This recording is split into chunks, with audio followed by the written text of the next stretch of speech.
जहाँ dead body का संस्कार करते वो वहां जाकर बैठा रहता था। इतना प्रेम था उनका, लेकिन वो उसको कभी दिखाई नहीं दी, लेकिन वो मुझे दिखती थी। फिर मैंने कि उसकी तो डेथ हो गई और वो यहाँ खड़ी है, और वही ड्रेस में जिसमें उसकी डेथ हुई है। उसने फ्रॉक टाइप कुछ डाला हुआ था व्हाइट कलर का, और वो उन्हीं कपड़ों में है। और अब भी मुझे ऐसे लगता जल्दी से कोई मेरी एक्टिवा के पीछे बैठ गया, और वो कभी कभी बीच बीच में मुझे ऐसे फील होता है मेरे कंधे पर हाथ रखते हुए, मुझको टच करते हुए जैसे कोई। तो जब भी उसकी डेथ हुई उसके 2 मंथ पहले ही उसकी बेटी का बर्थ हुआ था, और वो बहुत बार मेरे सपने में आकर और अपनी उस बेटी के लिए मैसेज देके जाता था। जब कोई लोग कहते हैं ना कि हमें नहीं दिखता, तो मुझे कभी कभी ऐसा लगता है लोग झूठ बोलते हैं। ये तो बड़ी नॉर्मल सी बात लगती है मुझे कि आप किसी सोल को देख सकते हो, सोल से बात कर सकते हो।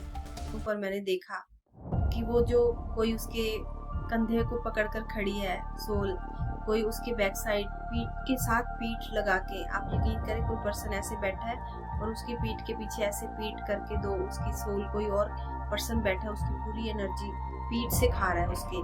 और मैंने बहुत सारी एनर्जी सेंड करी, मैसेज उसको दिए कि तुम जाओ बेटा, तुम इस चीजों से, तुम्हारी मदर रो रही, कोई रो रहा है, मत देखो, तुम्हें चले जाना है, बस तुम्हें जाना है, और तुम्हें उस पोर्टल जो खुल रहा है तुम्हारे लिए उसमें से अपनी दूसरी दुनिया में निकल जाओ।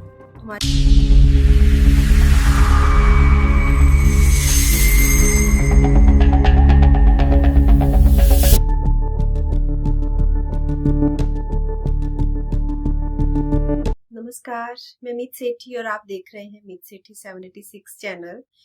तो दोस्तों आइए आज फिर से वापस लौट चलते हैं अपने उन अनुभवों की सीरीज की ओर। तो बीच में मिस हो गए हैं 2 दिन, तो शायद वो लड़ी भी टूट चुकी है कि जो मैं आपसे शेयर कर रही थी, शायद आप भी भूल चुके हो कि मैं आपसे क्या शेयर कर रही थी। पर मेरे अनुभव हैं, आज मैं आपसे वो शेयर करने वाली हूँ। जब ना मैं अंदर से टूट रही थी, मुझे खुद समझ नहीं आ रहा था, एक ऐसी स्थिति की ओर जहाँ मेरे अंदर सवाल उठ रहे थे कि मेरे साथ ऐसा क्यों हो रहा है, मैं धरती पर क्यों हूँ, मेरा होना ना होना क्या कोई मायने रखता है, कौन मेरा अपना है कौन मेरा बेगाना है। ऐसी बहुत सारी चीजें मेरे अंदर ना ऐसे चल रही थी उस टाइम पर कि जैसे मैंने आपको बताया था कि मैं रात को बैठकर अक्सर 2-2 घंटे तक चंद्रमा को देखती थी। और उसका चंद्रमा को ना जब आप देखते हो तो एक, अगर किसी ने देखा होगा तो एक ना उसके साथ एक अलग सी मतलब कनेक्शन, एक शांति आपको फील होती है, और ना उसके अंदर बहुत सारी आकृतियां आपको बनती हुई दिखाई देती है चंद्रमा के अंदर। तो यस, मुझे भी ऐसे ही फील होता था जैसे ना मेरे जो सवाल होते थे, मेरे जो अंदर चीजें चल रही होती थी, तो जब मैं रात को बैठती थी तो उस चंद्रमा के उस गोलाई के बीच में ना मेरे ही सवालों के आंसर, अगर मैं सोच रही हूँ कि मैं कौन हूँ, तो ये उसके अंदर मैं बहुत सुंदर स्वरूप कोई देख रही हूँ, तो फिर मुझे लगता है अच्छा मैं तो बहुत सुंदर हूँ। एंड कभी कभी मैं सोचती थी कि मेरा इस धरती पर मैं क्यों आई हूँ। तो अगर मैं ऐसी चीजें सोच रही हूँ तो मैं वहां पर किसी गुरु को, किसी ऋषि मुनि को देख रही हूँ, तो लगता था कि अच्छा मुझे किसी गुरु की भक्ति करनी है, शायद मुझे यही मैसेज मिल रहा है। मतलब मैं डिकोडिंग शुरू से करती आई हूँ, तो मेरा आपने वीडियो भी देखा होगा डिकोडिंग का। तो फिर मैं अपनी डायरी लेकर बैठती थी, जो जो मेरा सवाल है उसका मुझे ये आंसर मिल रहा है, तो मैं लिख देती थी कि मुझे क्या करना है। तो यस, ऋषि मुनियों की तरह ध्यान करना है या ऋषि मुनियों की तरह भक्ति करनी है। तो ध्यान तो उस टाइम मुझे नहीं, इतना नॉलेज नहीं थी। पर मैं आपको बताती हूँ कि ना आपको जब लेकर जाना होता है ना ईश्वर ने उस तरफ, तो आपको ऐसे लोग या ऐसा कोई साइन, कुछ ही ऐसा आपको आपके जीवन में आएगा जो आपको आपके सवाल का जवाब दे। तो वहां पर एक मुझे ऐसे ही मिले थे पर्सन, जो कि बहुत अधिक ध्यान करते थे, और वो ना विपස්සना ध्यान करते थे, यानी कि वो जो 10 दिन वाला ध्यान होता है विपස්සना का, वो ध्यान के बारे में उन्होंने उस 3 दिन में, हमारी जब ड्यूटी थी इलेक्शन ड्यूटी, तो वहां पर फ्री होते थे बैठे हम, तो इतनी कोई हमारी ज्यादा वोटिंग भी नहीं थी उस टाइम पर। तो हमने ये सारी चीजें डिस्कस करी जब हम एक दिन पहले वहां पहुंचते सारा सामान लेकर। तो पूरा दिन हम इस चीजों पर डिस्कस करते रहे, और वो ना ओशो के प्रेमी भी थे, और उन्होंने बहुत सारी बातें मेरे साथ ओशो की करी। एंड वहां से ना मेरा ओशो के प्रति भी एक लगाव सा अंदर से आया था। और मैंने ओशो को बहुत सुना है उस टाइम पर, जब मैं आपको बता रही हूँ कि मैं अकेलापन फील करती थी। तो ओशो की बातें इतनी गहरी और कहाँ से आती है ना, आप सोच भी नहीं सकते उन बातों को, लेकिन वो आपसे रिलेट कर जाती हैं, आपके सारे सवालों के जवाब दे जाती हैं उनकी बातें। तो ना उस टाइम पर सीडीज चलती थी, अगर आपको याद होगा ना, वो राउंड सीडीज चलती थी। तो मैंने ना ओशो की वो 3-4 सीडीज ली थी। तो मैं उसको लगा के कई बार ओशो की बहुत टाइम तक सुनती रहती थी, वो वाली उनकी सीरीज, और फिर मैं उनको उनके वचन सुनती थी। तो इस तरह मेडिटेशन भी मुझे उस टाइम 2008-9 में उस पर्सन के माध्यम से थोड़ा थोड़ा समझ आ गया था, क्योंकि उसने मुझे ओम वाली मेडिटेशन करने के लिए बताया था। क्योंकि जिस दिन हमारी इलेक्शन ड्यूटी थी, तो मॉर्निंग में जब वहां पर 5 बजे पहुंचना होता है, तो जैसे मॉर्निंग में 5 बजे मैं वहां पहुंची, तो उस टाइम सर्दी थी। तो मुझे ना वो बहुत एक ठंडी हवा जैसे मेरे सिर में चली गई, और जब मैं वहां इलेक्शन ड्यूटी में पहुंची तो मेरे सिर में पेन स्टार्ट हो गया था। तो अभी 8 बजे वोटिंग स्टार्ट होनी थी, उसके पहले ही मुझे इतनी ज्यादा पेन हो रही थी सिर में कि मैं साइड में बैठी थी, अपना सिर ऐसे नीचे करके बैठी थी। तो वो जो पर्सन थे ना, उन्होंने आकर मुझे ओम वाली मेडिटेशन करवाई थी कि आप आंखें बंद करो एंड अपने अंदर से आप ओम के साउंड के साथ अपने आप को रिलेट करते हुए और अपने अंदर से निकालो वो सारी चीजों को और उसको ऊपर जाने दो। इस तरह वो गाइड करते रहे ओम वाली, तो ना मुझे बड़ा अच्छा लगा। एंड यहाँ से मेरे जीवन में योगा भी आया था, मैंने बहुत योगा किया है। और मेरा रूटीन होता था मॉर्निंग में, मतलब कि मैं प्रॉपर अपना 1 घंटा योगा को देती थी, ओम मेडिटेशन करती थी। छत पर जाकर पक्षियों को, जैसे मैंने आपको बताया, कौवे मेरा वेट कर रहे होते थे, चिड़िया मेरा वेट कर रही होती थी। बाहर हमारे घर के बाहर मैंने डॉग्स के लिए वो रखा होता था खाना पानी डालने के लिए। तो डॉग भी पहले से ही घर के बाहर, जैसे गेट खुलना है पहले ही वेट कर रहे होते थे कि खाना आएगा। तो इस तरह से ये चीजें मेरी शुरू से चल रही थी, और ये मुझे अंदर से शांति भी देती थी। डॉग्स के साथ भी मेरा बहुत प्रेम रहा है और अभी भी है। हमारी ना यहाँ, मतलब जब हम आए हैं आज से, जिस घर में अभी हम हैं, तो यहाँ पर हमें 2013 से शिफ्ट किया है। तो आप समझ लीजिए 13-14 साल हो गए यहाँ पर हमें। तो जब मैं आई थी उसी टाइम पर ना हमने यहाँ शिफ्ट किया था अगस्त के महीने में। और ये बड़ी मैंने बात रिलेट की कि जब जब मैंने किसी घर में शिफ्ट किया वो अगस्त का महीना ही रहा है। तो यहाँ पर जब शिफ्ट किया था वो पूरा जन्माष्टमी वाला ही दिन था। कृष्णा जी की वो पूरी झलकियां, क्योंकि हमारे घर के बाहर ही मंदिर है, तो वहां लगी हुई थी जिस दिन हमने शिफ्टिंग करी थी इस घर में। तो जिस दिन हम यहाँ आए थे उसके 2 मंथ के बाद, यानी सर्दियां स्टार्ट हो चुकी थी, नवंबर और दिसंबर की स्टार्टिंग चल रही थी।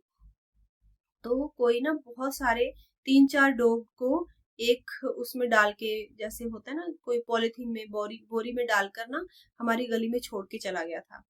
तो वहां जो 3-4 डॉग थे, उनमें से 3-4 डॉग तो हमने उनको सबको खाना वाना, पूरी गली हमारी खिलाने लगी थी। तो एक डॉग जो था उसके साथ ना मेरा बहुत गहरा जैसे प्रेम हो जाता है, उसका नाम भी मैंने रख दिया था। तो वो डेली मतलब हमारे घर में खेलता, जब भी मैं शाम को आ जाती 5 बजे, दूर से ही भागता हुआ आता मुझे मेरी एक्टिवा को देखकर। तो इस तरह वो अभी तक भी है, उसके साथ मेरा बहुत ज्यादा प्रेम है। हालांकि वो कभी उसको हमने घर में नहीं रखा, पर वो है स्ट्रे डॉग है, बट उसने रहना हमारे घर के बाहर बैठे रहना है। तो वो भी ना, मैं आपको बताऊं, वो कोई ऋषि मुनि ही है, मुझे तो ऐसे लगता है। वो इतना, मतलब किसी के हाथ का वो खाना नहीं खाएगा। और जो घर के बाहर हमारे मंदिर है, वो उस मंदिर के बाहर उसने नीचे मुंह करके, जब वहां कोई भी प्रोग्राम चलता है, जैसे शिवरात्रि है, कोई जगराता है या कुछ भी है, तो वो वहां बैठी रहती है वहां पर अपना मुंह नीचे करके। और बस जब उसको दिल करता है, खुद ही आके डोर को नॉक करती है कि यस मुझे खाना चाहिए। और कहीं से वो खाना नहीं, और खाना भी अगर आप उसको हाथ से खिला रहे हो तभी वो खाना खाती है। तो इस तरह ये जो प्रेम था अंदर से इस सृष्टि के प्रति मेरा, ऐसे जीव जंतुओं से, पशु पक्षियों से और डॉग से होता हुआ, धीरे धीरे इसमें जागरूकता बढ़ी मेरी। मैंने पहले बहुत सारा टाइम अपने आप को एक पीस में ले जाने के लिए इनके साथ बिताया है। अपनी छत पर जाकर मैंने इनसे बातें करी हैं और डॉग के साथ बातें करी हैं। हमारे ऑफिस के बाहर एक डॉग की शॉप रहती थी, तो जब भी डॉग को कोई प्रॉब्लम होती तो उस डॉग वाली शॉप को भी पता था कि मतलब इसने वीक में एक बार आकर दवाइयां लेकर जानी है, उनके लिए पाउडर, उनका शैम्पू। तो मैं बाहर ही अपने आंगन में उनको नहला देती थी, जो वो डॉग थे। और अभी इतने बड़े बड़े हो गए, उसमें से बहुत सारे 3-4 डॉग तो डेथ भी होगी, सिर्फ 2 डॉग बचे थे। और उसमें से भी एक डॉग जो थी, उसको कार ने थोड़ा सा एक्सीडेंट कर दिया था उसका, उसकी पिछले वाली जो दोनों मतलब लेग्स थी, प्रॉब्लम आई थी, और उसकी भी डेथ हो गई। और अभी ये सिर्फ एक लास्ट मतलब है। और अभी ना क्या है, कभी कभी मुझे डर भी लगता है, जैसे बहुत टाइम हो गया कि इसको जब 2-4 दिन ये दिखाई नहीं देती, तो अंदर से मुझे ऐसे लगता है जैसे ये बहुत पुराना साथी है, कहीं इसको कुछ ना हो जाए। एक अंदर से मोह, आप समझ सकते हो उसको, जो डॉग को प्रेम करते होंगे कि कैसा होता है। तो यस, घर में नहीं रख सके क्योंकि घर में कोई, मैं तो सारा दिन रहती नहीं थी, हस्बैंड भी नहीं, तो घर में कोई भी नहीं होता था, लॉक रहता था। लेकिन हमने आंगन में उनका पूरा, मैंने बैठने का सिस्टम, सर्दियों में मैंने उनके लिए शेड बनाकर कि वो नीचे जाकर अंदर बैठे, ये सारा किया होता है मैंने उनके लिए। तो यहाँ से ये सारी चीजें, मेरे सवाल जवाब सब चलते रहे।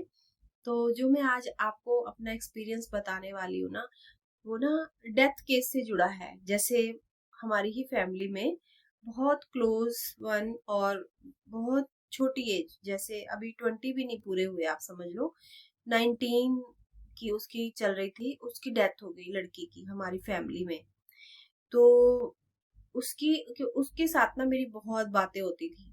उसका पता नहीं मेरे साथ कैसे, एक जैसे उसकी शादी होकर आई थी हमारे घर में, और 1 साल हुआ था, और बहुत अर्ली एज में शादी हो गई थी उनकी, और उनकी थोड़ी सी लव मैरिज थी हमारी फैमिली में ही। तो उन्होंने खुद से शादी करी थी, सिर्फ 1 साल का टाइम उनका निकला हमारे घर में फैमिली के साथ हमारी। तो उसके साथ मेरी अटैचमेंट बहुत हो गई। तो वो मुझे ऑफिस में ही कभी कभी फोन करती रहती है। ये ना 2012-13 की बात है, तब नए नए फोन भी आए थे, और थोड़े महंगे भी होते थे। अगर तो 10-15 मिनट बात करने से भी लगता था बहुत हमने बात कर ली, और बहुत सारे पैसे लग गए शायद। तो वहाँ वो बातें बहुत करती थी। तो उसकी ना डेथ हो गई अचानक से, बीमार हो गई, और पता ही नहीं चला। एक ही रात में उसको जैसे ही हॉस्पिटल लेकर गए, रास्ते में ही हॉस्पिटल भी वो नहीं पहुंची, और उसकी डेथ हो गई। तो वहीं से ही हम उसको उसके मायके की तरफ उनका मैसेज आया कि आप अब इसको वापस घर नहीं लेके जाओगे, इसको आप हमारे घर ही लेकर आओ सीधा। थोड़ा जैसे होता है ना गुस्सा गिला, ऐसे कुछ उनका आपस में चल रहा था हमारे। तो वो उसको सीधा वहीं से हॉस्पिटल से ही सुबह सुबह 4 बजे उसकी डेड बॉडी को वो अपने घर ले गए। अब उनकी फैमिली में ना ये चलता रहा कि मतलब हम इसका संस्कार करेंगे, वो कह रहे हैं, और इधर से ये फैमिली वाले कह रहे हैं कि उसका ससुराल इधर है, तो उसका इस घर से उसका जाना चाहिए उसकी डेड बॉडी को। तो इस तरह वो हम वहां बैठे रहे, बाहर बिछाया हुआ था।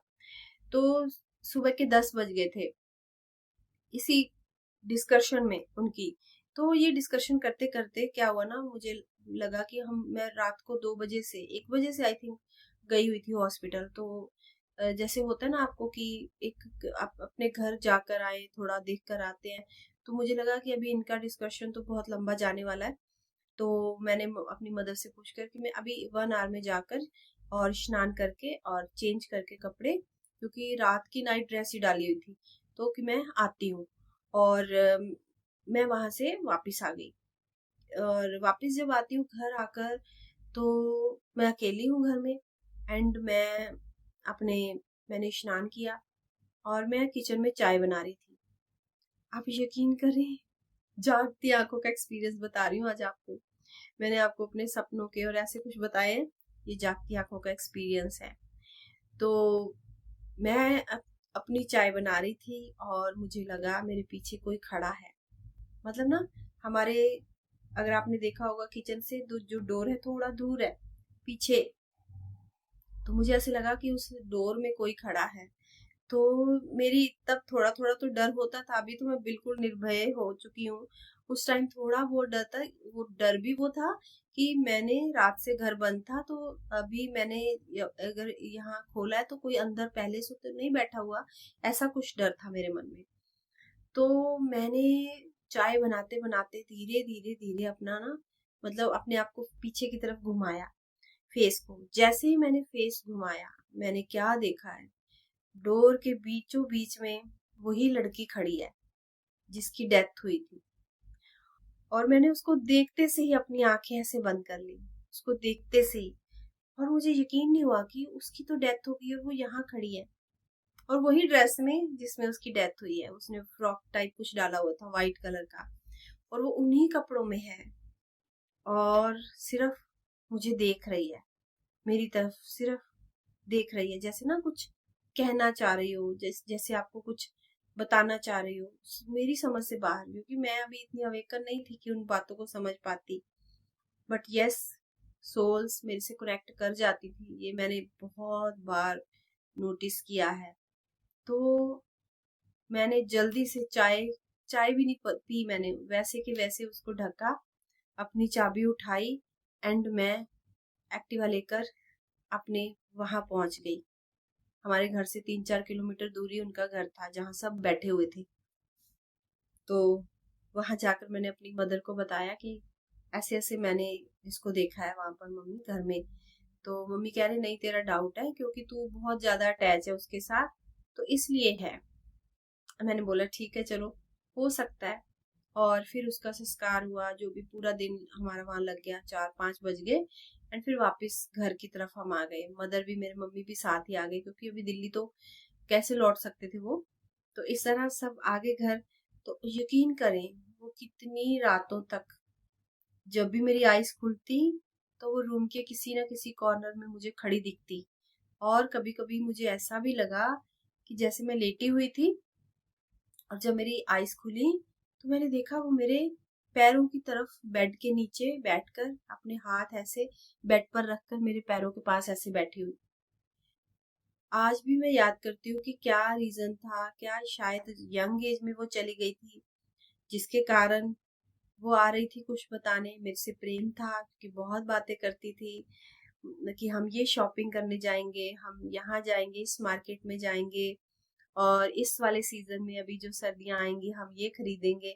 ऐसी बहुत बातें करती थी। हम सेम सेम पर्स लेंगे, हम सेम ड्रेस लेंगे। तो ऐसी बातें वो मेरे साथ करती थी। आप अपनी फैमिली में सबसे अलग हो, आपके साथ बात करके मुझे बिल्कुल ऐसे लगता है जैसे मैं अपने ही घर में किसी से बात कर रही हूँ।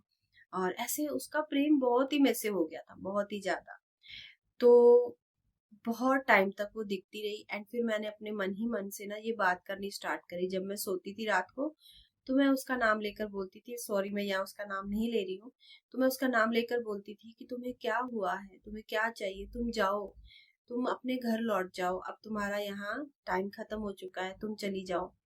तो जिससे उसकी शादी हुई थी ना, वो भी बहुत रोता था, पर उसको भी वो दिखाई नहीं दी कभी भी। हालांकि वो जहाँ डेड बॉडी का संस्कार करते वो वहां जाकर बैठा रहता था, इतना प्रेम था उनका, लेकिन वो उसको कभी दिखाई नहीं दी। लेकिन वो मुझे दिखती थी। फिर मैंने उसको भी बताया कि ऐसा कुछ है, शायद वो उसका कुछ मैसेज मुझे देना चाहती थी, उसके लिए उसको कुछ कहना था, मुझे कभी नहीं पता चला। पर 10-15 दिन के बाद जब मैंने उससे बात शुरू की कि तुम क्यों आ रही हो, तुम जाओ, तुम अपने घर लौट जाओ, अब यहाँ कुछ भी नहीं है, तो सब खुश है, सब ठीक है, देखो सब नॉर्मल हो गया है। तो वो फिर धीरे धीरे मुझे दिखना बंद हो गई। और इसी बीच में मैं आपको और बताऊं, जब मैं ऑफिस जाती थी वो मेरे एक्टिवा के पीछे भी बैठ जाती थी। आपको पता है, मतलब जब कोई पीछे बैठता तो एकदम एक्टिवा हैवी हो जाती है, और जैसे ना हिल जाती है पूरी आपकी, जब कोई पीछे बैठेगा। तो जब मैं एकदम एक्टिवा स्टार्ट करती तो ऐसे लगता फटाफट से कोई जल्दी जल्दी से एक्टिवा पर चढ़ जाता, और मुझे वो हैवी पीछे वाली सीट लगती। जैसे मैं ऑफिस तक जाती तो वो हैवीनेस एक्टिवा के पीछे बैठे हुए की मुझे फील होती रहती। जब मैं वापस वहां से लौटती तो तब भी मुझे ऐसे लगता जल्दी से कोई मेरी एक्टिवा के पीछे बैठ गया। और वो कभी कभी बीच बीच में मुझे ऐसे फील होता मेरे कंधे पर हाथ रखते हुए, मुझको टच करते हुए, जैसे कोई होता है ना, आप गिरने वाले हो तो आपको जल्दी से कोई पकड़ लेता है पीछे से। तो वो भी बहुत बार मैंने फील किया जब उसकी डेथ हुई थी। तो यस, जब आपका किसी से बहुत अधिक प्रेम होता है और आप अवेकन नहीं होते हो जब, तो शायद ये चीजें होती हैं। पर तब आपकी बातों पर ना कोई बिलीव नहीं करता है, विश्वास नहीं करता है कि ये सच बोल रहा है इंसान। और फिर मैंने उसी से बात करती थी मैं, कि तुम हो, उसका नाम लेकर, कि तुम बैठी हो पीछे। और तब मुझे हल्का सा टच फील होता, जैसे कहती हूँ यस मैं ही हूँ। तो ये बहुत बार होता रहा एंड फिर धीरे धीरे धीरे जैसे जैसे मैंने उसको बोलती रही तुम्हें जाना है, तुम लौट जाओ, सब बिजी हो गए अपनी लाइफ में, देखो तुम भी अपने घर जाकर अपनी नया जीवन शुरू करो, इस तरह जब मैं उससे बात करती थी तो धीरे धीरे मैंने देखा कि फिर वो आना कम हो गई और धीरे धीरे कब खत्म हो गया पता ही नहीं चला और दूसरे एक्सपीरियंस शुरू हो गए। इसी तरह से हमारी फैमिली में एक और यंग डेथ हुई थी लड़के की, जिसकी 31 ईयर एज थी और उसके 2 बेबी थे, मतलब एक उसका बेटा, यस, एक बेटी। तो जब भी उसकी डेथ हुई उसके 2 मंथ पहले ही उसकी बेटी का बर्थ हुआ था और वो बहुत बार मेरे सपने में आकर और अपनी उस बेटी के लिए मैसेज दे के जाता था। और जब उसका बर्थडे, उसके बेटे का बर्थडे, उसकी ना डेथ के बाद कुछ टाइम के बाद उसके बेटे का बर्थडे था, मतलब within 1 week I think उसका बर्थडे था। तो वो उस रात से एक दिन पहले, जैसे मान लो कल बर्थडे है, तो उस रात नाइट में मेरे को ड्रीम आया कि जैसे उसने प्रॉपर दिखा रहा है कि वो पार्टी कर रहा है और बहुत सारे कोल्ड ड्रिंक्स पड़े हुए हैं, केक पड़ा हुआ है और पूरा घर जो है वो बलून से सजाया हुआ है। इस तरह मैंने उसको फील किया कि और वो हैप्पी है बहुत, अपने बेटे की सेलिब्रेशन कर रहा है, उसका केक काट रहा है। और फिर मैंने सुबह उठ के जब अपनी मदर को बताया कि इस तरह मैंने रात को गोल्डी को देखा है अपने सपने में और वो ऐसे ऐसे अपने बेटे का सेलिब्रेशन कर रहा है, तो फिर उन्होंने अपने बेटे का उसी तरह से सेलिब्रेशन किया, हालांकि अभी अभी उसकी डेथ हुई थी फिर भी, क्योंकि उसके बेटे की आई थिंक यस तीसरी या चौथी शायद जन्मदिन था उसके बेटे का। तो वो हर बार अपने बेटे का जन्मदिन बहुत धूमधाम से मनाता था। तो उस वो भी बहुत बार मैंने उसको नोटिस किया उस सपनों में आकर, कभी वैसे ही उसकी एनर्जी कनेक्ट होकर बहुत मैसेज देता था वो भी अपनी फैमिली के लिए मुझे। उसकी ना जब उसकी डेथ हुई थी तो उसकी 3-4 गाड़ियां थी। तो वो ना गाड़ियां, कुछ ऐसा सिस्टम था दिल्ली में, मुझे अभी इतना ज्यादा अच्छे से नहीं पता, कि टैक्सी रेंट में देते थे वो, अपनी टैक्सियां उसने रेंट पर दी हुई थी और वो टैक्सियां फिर जब उसकी डेथ हो गई तो तीनों चार उसके घर के नीचे आकर खड़ी हो गई थी। तो अब मतलब उसको ये था कि उसकी मम्मी को ये भी नहीं पता था किससे कितने पैसे लेने हैं, किसकी गाड़ी की कौन सी किश्त जाती है, क्योंकि सब लोन पर ली हुई थी उसने गाड़ियां। तो वो मैसेज देता था मुझे आकर कि यस इस गाड़ी के इतने पैसे इस पर्सन से लेने हैं, इस गाड़ी की जो भी किश्त जानी वो ये वाला पर्सन देगा।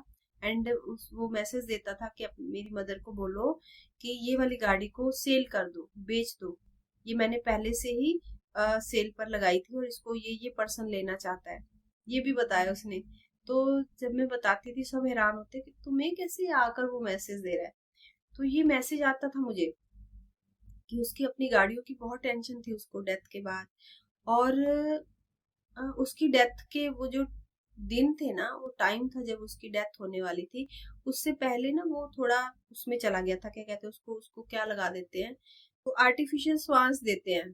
तो बस वो डेड की तरह ही होता है, बस आर्टिफिशियल श्वास चल रही होती है। तो वो 2 मंथ तक उस आर्टिफिशियल श्वास पर रहा और उसकी मदर के 7 से 8 लाख रुपए लगे थे हॉस्पिटल में। तो वो जब उसको ना इस चीज का बहुत दुख था कि उसके सारे पैसे जो मदर के थे वो मतलब उसके इस तरह से लग गए हैं। तो जब वो अपनी डेथ से वो उस चीज से बाहर आ गया बिल्कुल, जब डॉक्टर ने बोल दिया था कि ये आप पैसा वेस्ट कर रहे हो, ये डेड है, आर्टिफिशियल सांस है इसकी, बट फिर भी वो वापिस आ गया। और फिर डॉक्टर ने ना ये भी कहा था कि ये जो वापिस आना है ना इसका अचानक से ठीक हो गया, कि ये जो है बस कुछ टाइम के लिए है। बट ना फैमिली वाले इस बात को डॉक्टर का ऐसे ही समझ रहे थे कि नहीं ये ऐसे ही बोल रहे हैं, ऐसे थोड़ी होगा। लेकिन सच में वो सिर्फ 1 मंथ या 1.5 मंथ सिर्फ वो बाहर आकर जिंदा रहा हॉस्पिटल से। पहले वो बहुत लंबे टाइम तक हॉस्पिटल में एडमिट रहा था। तो जैसे ही वो घर में आया था ठीक ठाक होकर, तो उसको सिर्फ मुझे लगता है 1 मंथ उसने अपने घर में निकाला। वो सेम उसी डेट को, जिस डेट को वो वापिस आए थे, उसी डेट को उसकी दोबारा उसको घर में ही कुछ प्रॉब्लम आई और फिर से उसकी डेथ हो गई, यानी उसको हार्ट अटैक आया और उसकी डेथ हो गई थी। तो फिर उसकी एनर्जी बहुत मैसेज देती थी। तो यस इस तरह से, और ऐसी एक एक घटना और है मेरे ऑफिस की है। तो उनके भी यंग बेटे की डेथ हुई थी और हम उसकी डेथ में भी गए थे। तो वो भी, उनका बेटा भी जो था वो, उस टाइम तो मैं अवेकन थी जब उनके बेटे की डेथ हुई। मैं बहुत, उस टाइम मुझे पता था क्या करना है। तो मैंने, वहां सब रो रहे थे, मैंने एक साइड लेकर खाली जगह बैठकर और मैंने बहुत सारी एनर्जी सेंड करी, मैसेज उसको दिए कि तुम जाओ बेटा, तुम इस चीजों से, तुम्हारी मदर रो रही, कोई रो रहा है मत देखो, तुम्हें चले जाना है, बस तुम्हें जाना है और तुम्हें उस पोर्टल जो खुल रहा है तुम्हारे लिए, उसमें से अपनी दूसरी दुनिया में निकल जाओ। तुम्हारे यहाँ पे कर्मा खत्म हो गया, अब तुम्हें यहाँ फंसना नहीं है, जाओ जाओ। उसको मैंने बहुत लाइट सेंड करी, बहुत लाइट, बहुत ऊर्जा सेंड करी थी उस लड़के को। एंड फिर भी उसका जब डेथ के अगले दिन, नेक्स्ट डे, उसका एक मैसेज आता है मेरे को सपने में, और वो एक बुक देकर जाता है। वो बुक है जिसमें ना उस लेडी के दोनों बच्चों की डेथ हो चुकी है एंड वो बच्चे जो है अपनी माँ से बात करना चाहते, तो वो उस बुक के माध्यम से पूरी डिटेल बताई हुई है। तो उसने वो वाली बुक आकर रेकमेंड करी, मुझे दी कि मेरी मदर को जाकर ये बुक दे देना। और जब वो मुझे बुक देने आया था, उसने फिरोजी कलर की ना टी शर्ट डाली हुई थी। और जब उसकी मदर ने मुझे बताया कि जब उसकी डेथ हुई थी, उसने वही वाली टी शर्ट डाली हुई थी। हालांकि जिस दिन संस्कार हुआ उस दिन उसने कुछ और कपड़े डाले थे जो मुझे पता भी नहीं था। तो जब उसकी मदर ने, मैंने बताया कि उसने फिरोजी कलर की टी शर्ट तुम्हारे पास कोई है, उसने वो डाली थी। उसने बोला उसी ही टी शर्ट में उसकी डेथ हुई थी। तो इस तरह बहुत सारी सोल कन्वर्सेशन करती थी मेरे से। और अभी तो मैं जागरूक हूँ, तो कुछ भी ऐसी चीज होती है तो मैं उसको बड़े अच्छे से डील कर लेती हूँ। तो पहले समझ नहीं होती थी, हो रहा था, लोगों से पूछना, घर वालों से पूछना। अब मैं किसी से भी बात नहीं करती हूँ, पूछती भी नहीं हूँ। खुद से जो मुझे उसको मैसेज देना होता है, जो भी उससे बात करनी होती है, मैं खुद से कर लेती हूँ।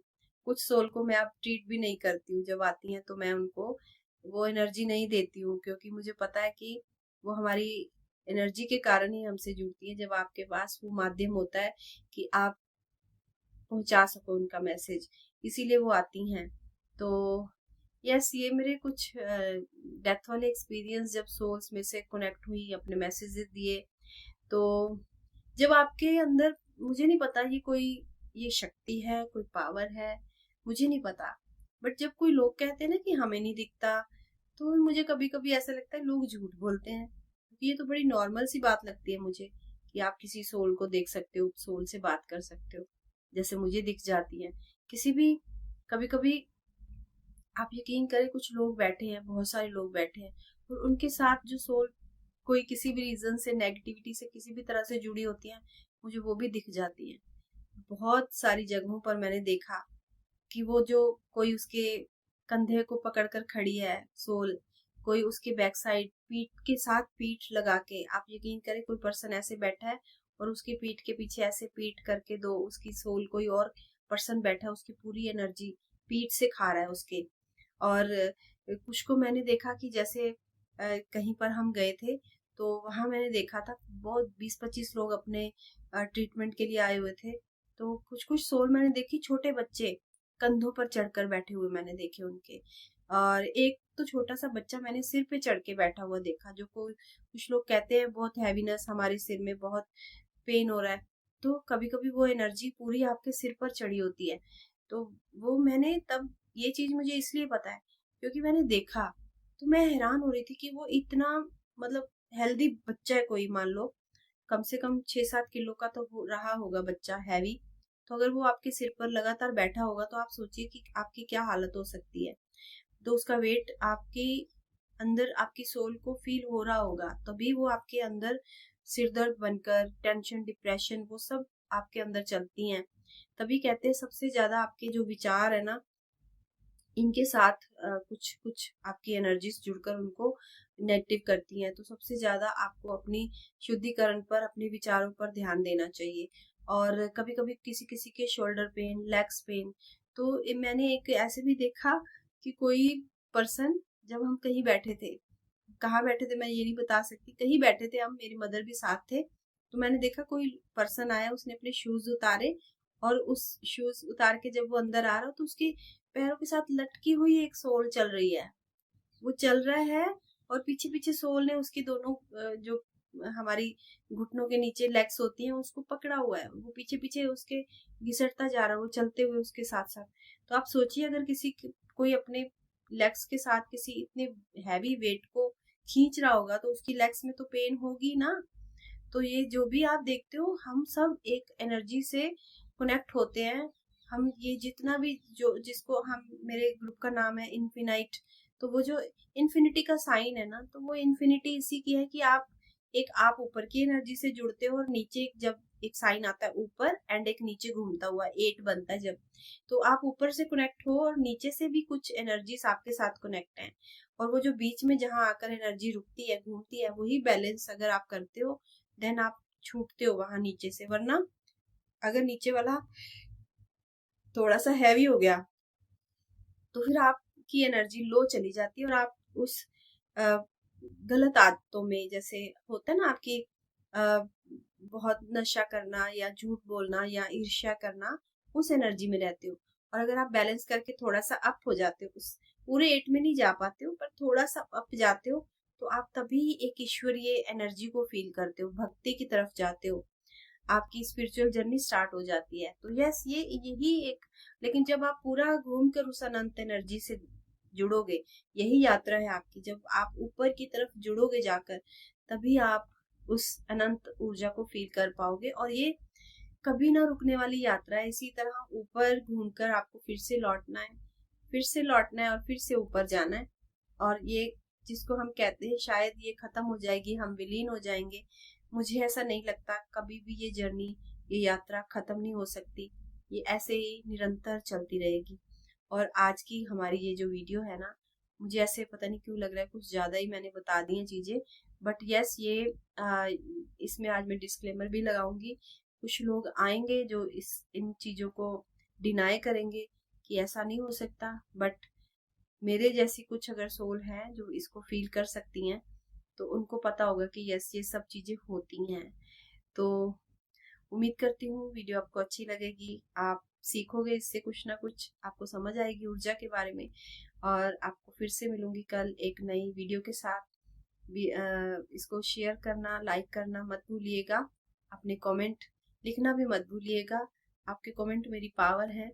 और कल को मिलेंगे, तब तक के लिए नमस्कार और धन्यवाद।